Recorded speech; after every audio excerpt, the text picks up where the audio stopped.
Toujours à Marseille, toujours à Marseille. Je vais devoir rentrer à Paris tout à l'heure malheureusement, mais pour l'instant je suis toujours à Marseille, j'aimerais bien décaler un peu. On va faire un focus sur 3 oméga aujourd'hui, 2 principalement, et il y aura un petit bonus sur la troisième. Restez bien jusqu'à la fin de la vidéo parce que ça a son intérêt aussi. Alors Maxime, mon acolyte, que vous commencez à bien connaître sur Tocante, tu nous as amené, comme d'habitude, des montres assez incroyables. La première que tu veux présenter, dis-moi. Alors du coup, petit focus Omega Vintage, qui est une marque bon, qu'on est beaucoup appréciée, mais que j'apprécie de plus en plus. Alors je vais vous parler d'un modèle qui est pas du tout connu, enfin en tout cas que les gens connaissent, enfin, ont l'air de pas trop connaître, qui est donc une Seamaster 120. Et donc c'est un modèle à quartz des années 70 que moi j'affectionne vraiment beaucoup, donc déjà pour son histoire et aussi pour son design.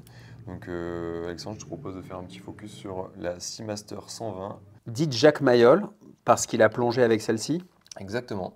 Donc Jacques Mayol, pour vous resituer, plongeur et apnéiste français, enfin, très connu du grand public, notamment grâce au film Le Grand Bleu. Et donc dans Le Grand Bleu, et notamment pour le record dont il est question dans ce film-là, il porte du coup cette Seamaster 120. Donc étanche à 120 mètres, qui est une montre très très fine comme vous pouvez le voir, qui embarque un mouvement à quartz, un mouvement 13-37. Et voilà, donc on est sur une lunette qui est quasi miroir, très jolie, avec du coup pareil, avec un cadran qui a des lumes au tritium également, qui est très joli aussi, très glossy. Donc on a une montre qui est vraiment très esthétique, très fine au poignet. Et donc avec un bracelet intégré, comme il était coutume dans les années 70, qui fait très largement penser à celui d'une Royal Oak, en Complètement. un petit peu plus fin, donc qui était un peu la tendance de l'époque. Donc une montre qui était en réalité donc très fonctionnelle, puisque vraiment utilisée par des plongeurs, mais surtout qui était une montre très mode en fait à l'époque. Et Très qui, moderne, très mode, le exactement. côté glossy qu'on trouve beaucoup dans les montres actuelles. C'était original de l'avoir sur une montre professionnelle de plongée et d'avoir en même temps ce côté professionnel, ce côté aussi vil par le côté raffiné et glossy. C'est vrai qu'il y a le mariage des deux. Donc assez chouette, donc avec un bracelet qui a donc été volontairement pas poli. Elle existait aussi en or et acier, et d'ailleurs si je ne me trompe pas, Monsieur Jacques Mayol l'a portée en or et acier et pas en tout acier. Alors celle-ci en acier, moi j'ai une petite préférence pour le tout acier. Voilà, sachez qu'elle existe aussi en or et acier. Donc on a un design qui est vraiment assez raffiné, avec un index qui est, enfin une lunette pardon, avec du coup deux petits carrés à 3 et 9 heures, un petit rond à 6 heures, donc c'est une lunette qui est unidirectionnelle. Le marqueur principal qui est donc une petite flèche, qui est assez chouette. La date, un réglage rapide de date, une petite couronne bien encerclée, bien protégée pour pas être trop sensible au choc. Et donc le petit bouton qui permet de corriger la minute, puisqu'en fait avec le remontoir principal, on ne peut corriger que l'aiguille des heures et la date. Donc assez rigolo, un fonctionnement qui est vraiment moderne, qui fait presque un peu gadget, hein, bien que ça fonctionne encore très très bien, mais qui était très, très tendance dans les années 70. Après, petit focus du coup sur ce bracelet, en particulier sur ce fermoir que moi je trouve fantastique, et donc qui est donc un fermoir qui se coulisse de cette façon-là. Donc en fait l'idée c'est d'avoir la montre sur terre de façon civile fermée au maximum, et dès qu'on veut la passer sur la combi, hop, en fonction de l'épaisseur de la combi, hop, on vient la clipser, ça permet de la porter par-dessus une combinaison de plongée sans avoir à changer le bracelet de façon très simple. Donc voilà, petite pépite assez méconnue. L'Omega Seamaster Quartz 120, dite l'Omega Jacques Mayol. Magnifique. Dites-nous ce que vous en pensez en commentaire. On peut encore l'acheter. Eh bien non, encore une fois, je suis vraiment désolé, celle-ci est une montre qui est déjà vendue, mais il y en aura d'autres parce que ça fait partie de mes petites préférées du moment. Il y en aura d'autres. C'est des montres qui se vendent, enfin qui se vendent chez Café Noir aux alentours de 4 500 euros. Donc il reste un prix qui est quand même déjà un investissement un peu certain pour une montre à quartz, mais qui, enfin, d'après moi et d'après de nombreux collectionneurs, a de l'avenir, puisque c'est un prix qui a quasiment, enfin, sa valeur a quasiment doublé là, en 2 3 ans, donc qui peut être clairement une bonne montre investissement. D'accord. Voilà. Parfait. En termes de taille, on est sur un 37,5. Je vous montre vite fait ce que ça donne au poignet, si tu permets. Hop là. Ce qui a un diamètre qui est vraiment très bien, hein. Exactement. Très Donc très bien, ça peut, 37,5 hein, pour un homme. Pour une femme, si besoin aussi, hein, mais si on aime les montres un peu oversize pour une femme, mais pour un homme, c'est parfait 37,5. Exactement. Donc on est sur une montre qui est quand même relativement discrète, qui a des reflets vraiment chouettes. Parce qu'elle est fine. Exactement.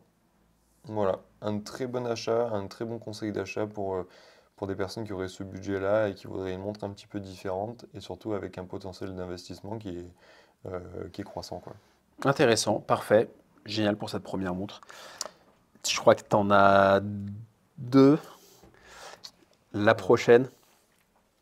alors, tac. Ensuite, du coup, la seconde, hop, pareil, un design mais qui est Ça n'a rien à complètement. voir là, beaucoup plus Ouais, robuste. exactement. Alors là, on est sur carrément une montre qui est à la limite de l'absurde si on l'étudie pas un petit peu, que moi je trouve fantastique. Donc j'en ai une à moi aussi, vraiment incroyable. On est donc sur une Omega Seamaster 600.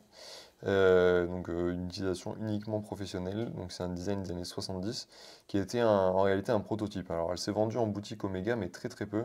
C'est une montre qui a été testée en fait pour les plongeurs professionnels et notamment par les plongeurs de la Comex avant d'être abandonnée parce qu'elle était trop volumineuse. Alors étudions un petit peu son design si tu veux bien. Tac, on se retrouve avec, donc du coup, elle existait sur trois bracelets.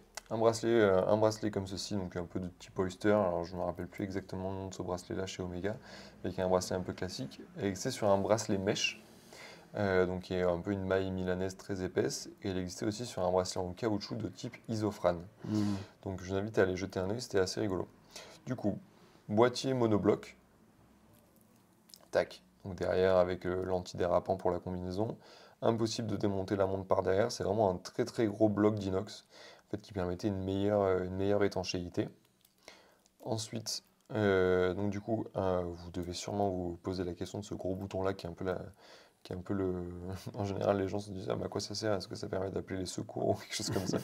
Et alors, en réalité, ça sert à libérer la lunette. Donc en fait, c'est une lunette qui est bidirectionnelle. Hop, ça permet du coup de régler la lunette comme on veut. Et à l'heure du début de plongée, tac, on règle l'heure et ça permet de plonger en toute sécurité et de pouvoir contrôler ses paliers.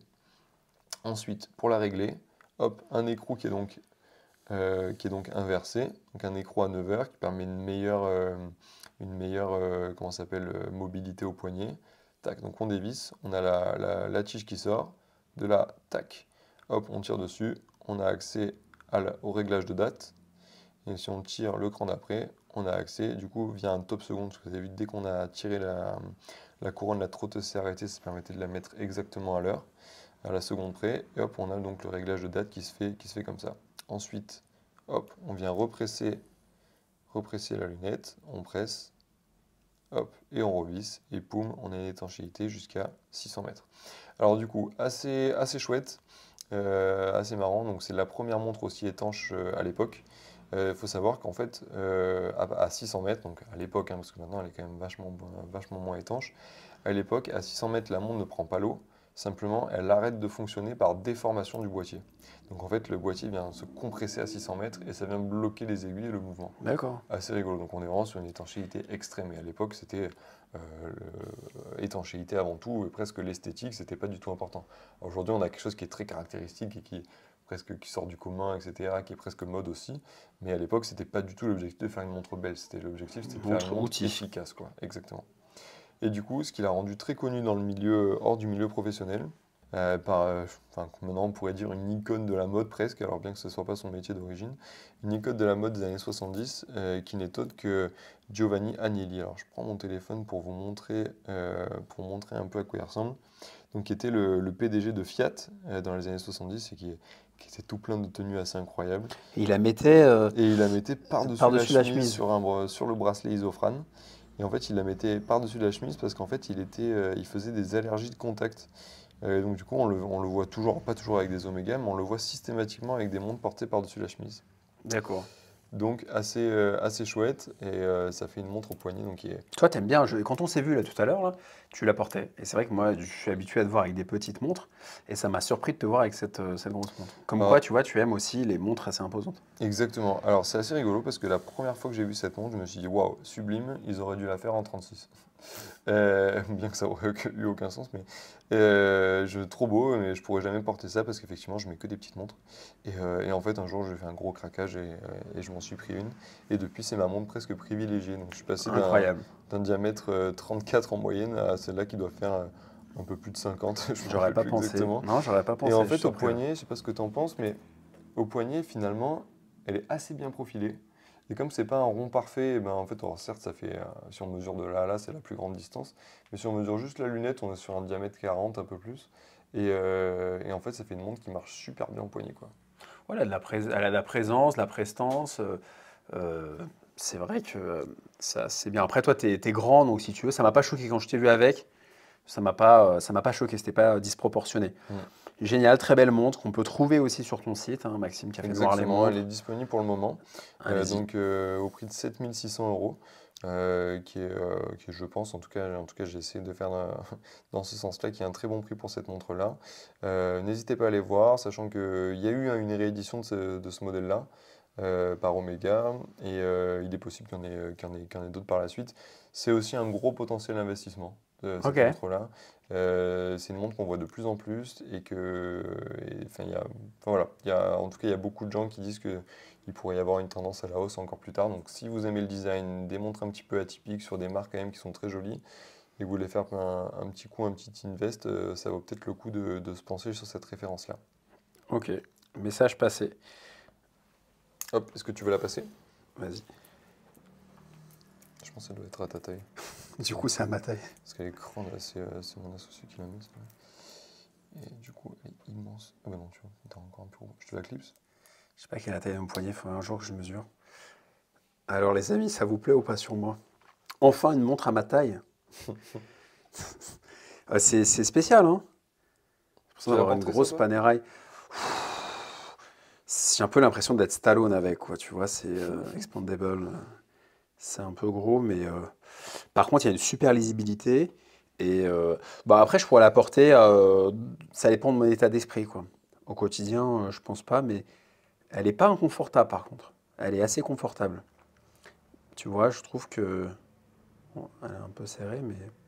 Et les amis, je vous avais dit qu'il y avait une petite surprise à la fin, une troisième montre que voici, Omega Maxime. Du coup, une troisième petite. Alors, il n'y a pas de célébrité derrière, ni de Agnelli, ni de Jacques Mayol. Mais ceci dit, qui est bien dans l'air du temps des années 70 aussi. Donc, on est sur une montre avec du coup un bracelet intégré, avec quasiment pas de stretch et tout. Donc, c'est quand même ce qu'on recherche sur ce genre de bracelet-là. Voilà, une petite montre avec du coup le jour et la date, un cadran gris qui est vraiment très très chouette. Voilà, donc assez cool. On est sur une montre qui est sur un budget un peu plus concis, donc on est aux alentours des 2000 euros. Sachant que si cette montre vous plaît, vous avez encore largement le temps de vous positionner car elle n'est pas encore révisée, elle n'est pas encore passée dans l'atelier Café Noir. Donc elle va pas tarder à faire son apparition sur le site, c'est un peu une avant-première que vous avez. Donc n'hésitez pas, montre très très actuelle, on est sur un 35,5 de diamètre.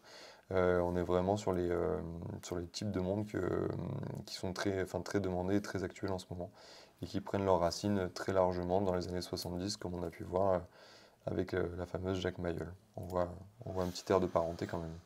Très intéressant, effectivement. Dites-nous en commentaire laquelle des trois vous préférez, ce que vous en pensez en commentaire.